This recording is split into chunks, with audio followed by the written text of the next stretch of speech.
So another 30 seconds, a car would come. The high-powered, big displacement cars would leave first, so they were out of the way, and the smaller displacement cars would follow.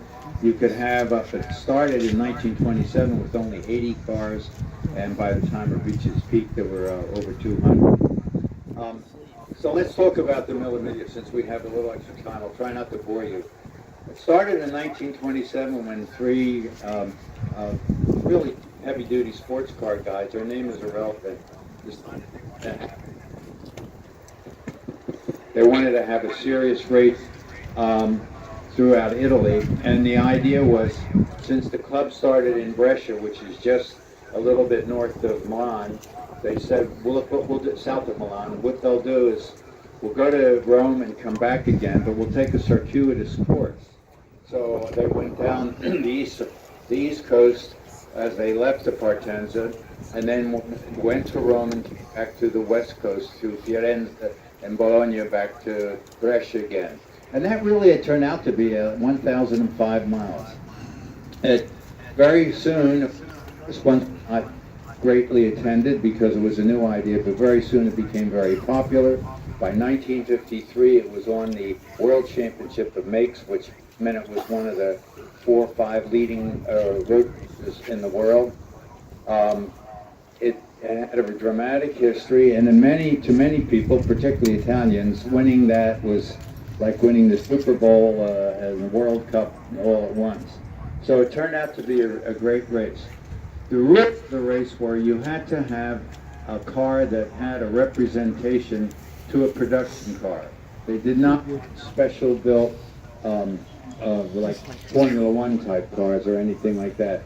Although as rules changed, those rules gradually got stretched, extended, ignored to some extent, and we'll go at how the cars here fit those rules as we discuss it. It started, we wanted to have a distribution of cars beginning to the end. It started in 1927, but ended in 1957. The reason it ended in 1957 was there was a serious accident.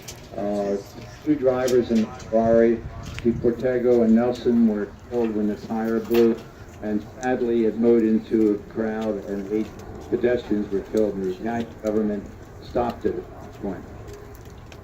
Time goes by, people forget those things, and it was revived more recently as a rally, which meant there were time points through regular streets, and the streets were closed off, and you had to go through normal speeds.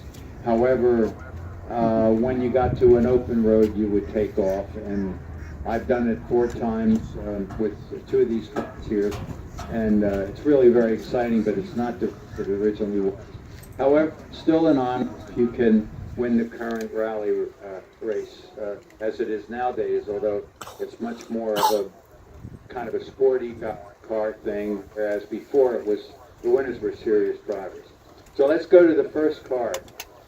In 1927, 28, 29, the Lancia Lambda race. It doesn't look like a rich car, but it's, Rick Adams pointed out in the tech session, it had wonderful features that made it very competitive against contemporary passenger cars being made at the same time.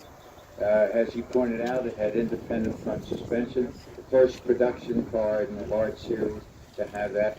It had body construction, making it light, and it's kind of low for its era. That means that the body and the chassis were stamped at once.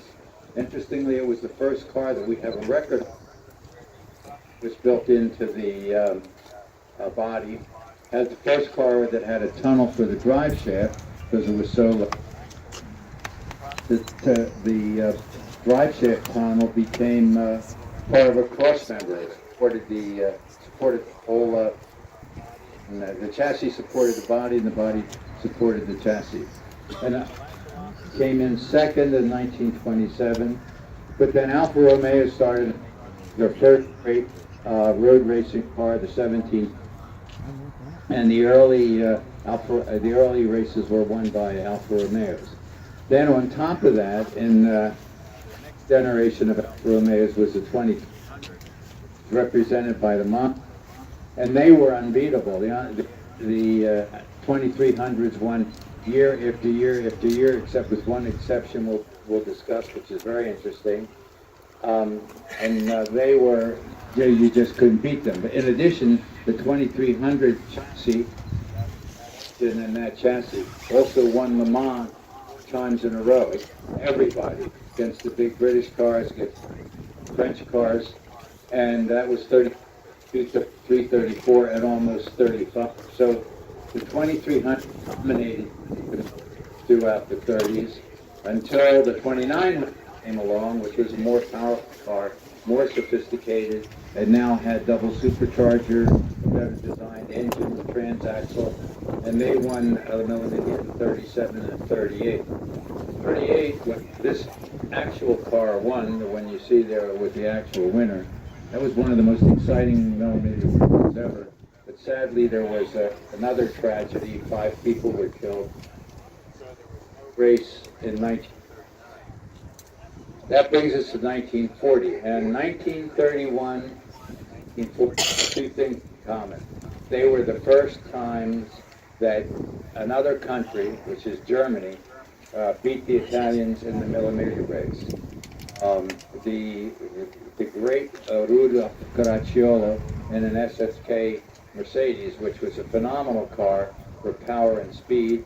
It was a racer, and remarkably, he was able to beat these guys, which were lighter, more spirited, easier to manage. But we, even with people like we couldn't beat Caracciolo. So the Germans went to. That was a great event for them. At that time, by the way, Germany had horrible economic before they got into real serious trouble. And Caracciolo did that all with his personal car and no help from Mercedes at all. 1940, remember there's nothing in 1930 came along, and by then these cars for some reason were not allowed. I think because they had a little bit too much. They were a little too different from the cars you could ordinarily buy. But you could buy, anybody could buy a BMW 328. And I want to talk about that car because we have one here and we're very proud of it. BMW 328 actually beat all the Italians in the Mille Miglia in 1940. And in these post-war that I talk about, current rally, BMW 328s have won more of those than any Italian car or any other car. So it's a wonderful little car, road race. If you've ever driven, it's the ideal car to go windy roads. Why do I say windy roads? Now just picture this, because I actually did it. I thought I knew what I was doing until I was passed by guys going twice as fast. But when you go, there's a lot of mountains there. When you go down a mountain, you obviously can't go straight down. You have to wind down like this. And you're looking over the side, which is a straight drop. It takes braking at the right time, accelerating at the right time, and having more nerve than to do that. And that was why it was so easy for the Italians to win. Not only did they have superior cars, but what they did was they would run the race 3, 4, 5, 6 times before the actual real race. They would run the track. By running the track, that gave a definite advantage. Well, by the mid-50s, and actually a gull-wing Mercedes identical to that car there, tried in 1954 and didn't win. But the one thing that they learned was you really had to know the course. This is not a course you could walk off. Like even Le Mans is not that complicated. But they had to know the course, and they wanted to win, so they were very desperate to show that they were racing. I mean, Mercedes had a lot of money by the mid-50s. So in 1955, they took that chassis, but made a souped-up version which somehow was allowed to race. Now a very famous car. And that car raced probably the best driver, certainly in my opinion, the best road racing, Sterling Morris, and his friend Dennis Jenkinson, who was an auto journalist. And what they did is they did the track for the race times. They went through the whole 1,000 miles 6 times. And while they were doing that, Dennis Jenkins had this little roll file. And every time he came to an interesting or potentially significant change in the direction of the road, of which there were many, he wrote it down so that what Jenkinson did during the race was concentrate on his map, and with a series of hand signals, like Kevin mentioned, with a series of hand signals, right turn, left turn, stop, fast, straight.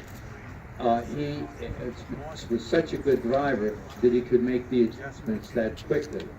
And he won the race very easily, beating Fangio and some other. So that was a very important race. Sadly, for the Italians, a German won it, but it showed what preparation they had. Of course, that was a wonderful car. That's the kind of this car.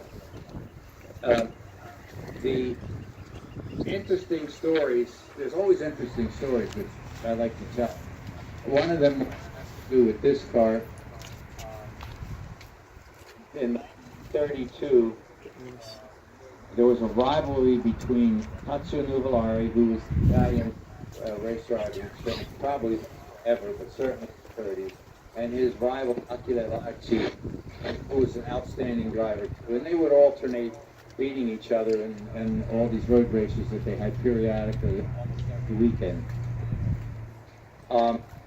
This race, you remember, starts at 4 p.m.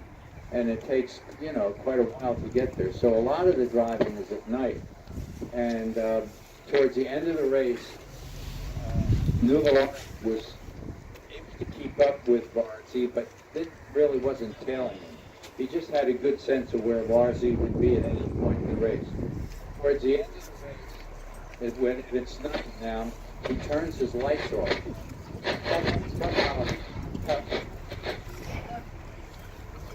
This weekend. Testing. Not in. Testing. Okay, is that okay? You got it. Okay. So at the end of the race, where head, Nuvolari turns his lights out, and he completes the race on the windy Italian roads in Italy without his lights on. And right to it. You can't win.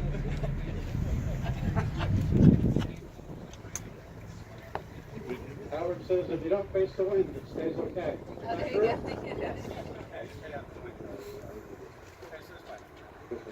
So, great. I feel like Varzi with nobody who knows where I am. So at the end of the race, Nuvolari turns his lights out. Varzi's ahead of him, and shortly before the end of the race, he passes him, and that's how he won the Mille race that year. Another interesting story relates to Hans.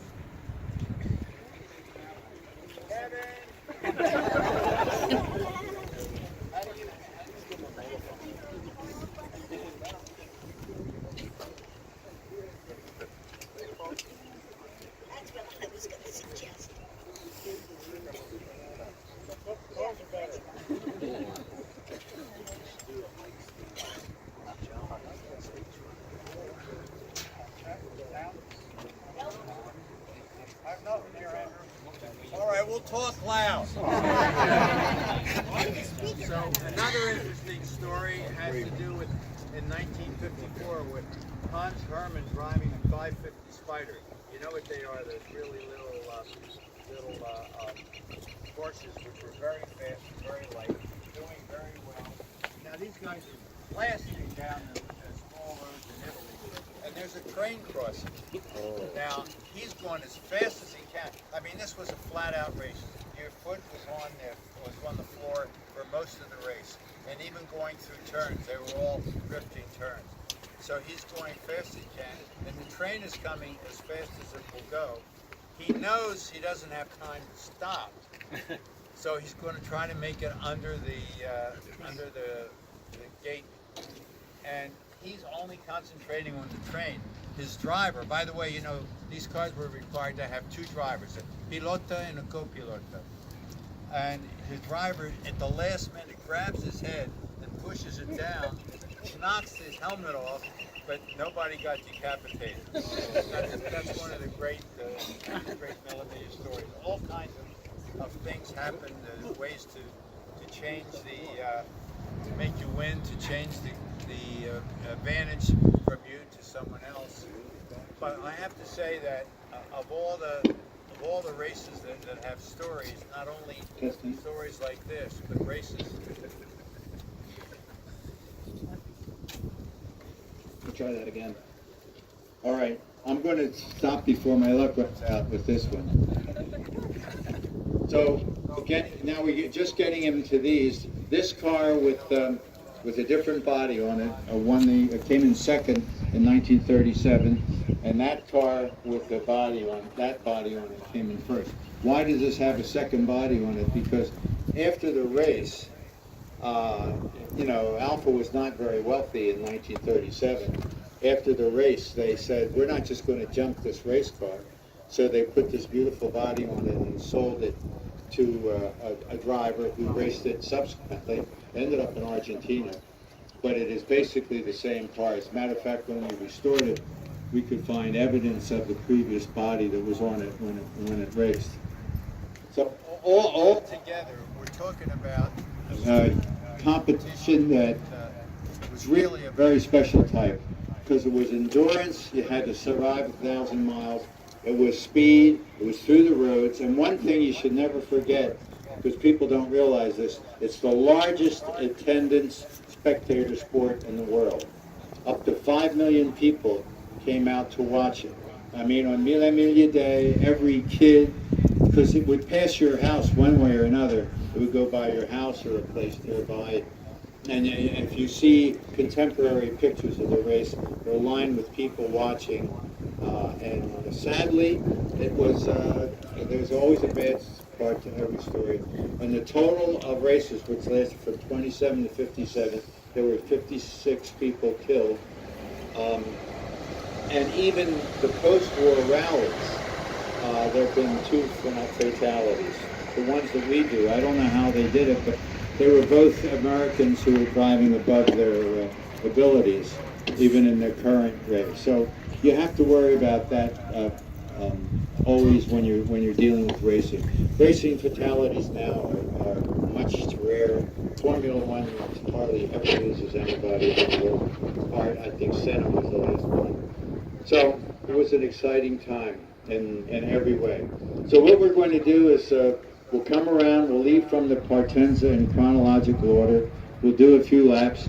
Now, in order to make sure, as Kevin mentioned, in order to make sure that you really ran the course and didn't cut it through anything, you had to stop at a specific point and get your book stamped. That was called a tapa. And our tapa,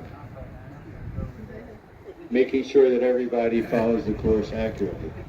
You would come in, and then, of course, typically Italian, you would have a big party where the owner would be lauded with wonderful gifts. Nowadays, we go there, and I think some of you have been there, and I know some are planning now. You go in, you leave the Partenza at your appointed time, you take off, you go as fast as you can, but then you stop for a little pane and prosciutto, a little vino, and then you race again, and you stop for pepperoni. So that's the way it's done now. I would recommend, though, that if you can go, it's held in May. If you can go as a visitor and watch what's going on, the excitement is in the Piazza della Vittoria, which is the scrutinizing day, the first day. Crowds of people, but 200 or 300 wonderful cars. It's a great event. It's a vacation. You can talk your wife into doing something fun afterwards, but it's really a lot of fun. So anyway, Kevin, let's get started. Fred, before we get started, if I could have everybody that was in the photography class this morning, we're going to have you guys come over this way and stand behind the line right over